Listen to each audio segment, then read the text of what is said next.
L'apparition du Bitcoin en 2009 a provoqué une véritable déflagration dans le monde de la finance. Et pour comprendre pourquoi, il est nécessaire de dissocier les cryptoactifs, les actifs numériques, de la technologie sous-jacente. Il s'agit de la technologie des registres décentralisés, sans intervention d'un tiers de confiance, puisqu'elle est cryptée. Et comme exemple, on peut donner la blockchain. C'est cette technologie recourant à la cryptographie qui est véritablement innovante et fondamentale pour la sphère financière.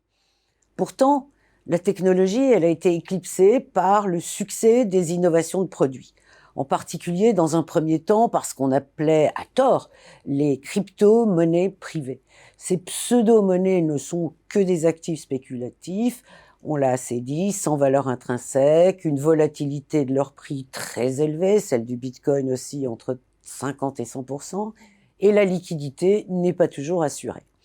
De plus, les risques de vol sur les plateformes intermédiaires sont importants, comme l'en atteste le détournement d'environ 10 milliards de dollars sur la plateforme FTX, et les hackers sont également très nombreux. Leur capitalisation de marché a atteint un maximum de 2,9 trillions de dollars en novembre 2021. Elle n'est plus que de 1,2 trillion en octobre 2023. Cette baisse est-elle un indicateur avancé de l'hiver ? Ce n'est pas certain. Ce n'est pas certain parce que les investisseurs institutionnels entrent dans la danse, comme par exemple les acteurs de la gestion d'actifs tels que BlackRock. Ils attendent avec impatience l'autorisation du régulateur américain de proposer à la clientèle des ETF sur les actifs numériques. Historiquement, lorsque les investisseurs institutionnels se positionnent sur un type d'actif, en général, leur encours augmente. Plus intéressants et porteurs d'avenir sont les autres innovations de produits et les services offerts en utilisant cette technologie du numérique crypté et des registres décentralisés. Pour la finance, il y en a 3 principaux.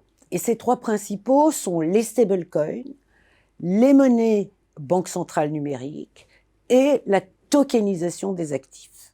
Alors, pour ce qui est des stablecoins, ce sont des actifs numériques privés censés avoir une valeur stable par rapport à un autre actif, en général une monnaie souveraine telle que le dollar. 2 mécanismes, cependant, sont utilisés pour maintenir cette parité avec une devise. Soit un adossement à des réserves, soit un algorithme. Et ces derniers, c'est-à-dire les stablecoins algorithmiques, ne sont pas sans risque. De nombreux investisseurs l'ont constaté à leurs dépens avec l'effondrement de Terra Luna en mai 2022. Alors, face au risque d'instabilité financière créé par l'utilisation de monnaies privées, surtout si elles émanent des big tech telles que Amazon et leurs centaines de millions de clients, les banques centrales ont réagi. Et elles ont réagi en expérimentant l'émission de monnaie numérique banque centrale. Et là, 2 options sont à l'étude, soit des monnaies numériques de gros pour améliorer l'efficacité des paiements transfrontaliers, soit des monnaies numériques de détail pouvant éventuellement se substituer aux espèces. Enfin, 3e innovation, la tokenisation des actifs, c'est-à-dire l'émission d'actifs financiers traditionnels, mais directement sur des registres décentralisés. La première émission d'obligations numériques a eu lieu en avril 2022, un peu plus d'1 an. Et cette année, ce sont plus de 500 millions de dollars qui ont déjà été émis au cours des 9 premiers mois. Alors, compte tenu de la taille des marchés financiers, on comprend l'importance de cette nouvelle technologie et du potentiel essor des actifs financiers numériques. En conclusion, ce n'est pas encore l'hiver des crypto-actifs spéculatifs privés. Il subsistera toujours de la spéculation et l'arrivée des investisseurs institutionnels redonne espoir à ces acteurs.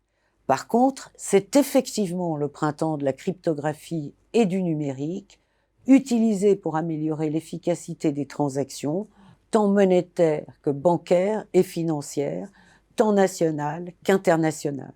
La finance décentralisée a de beaux jours devant elle.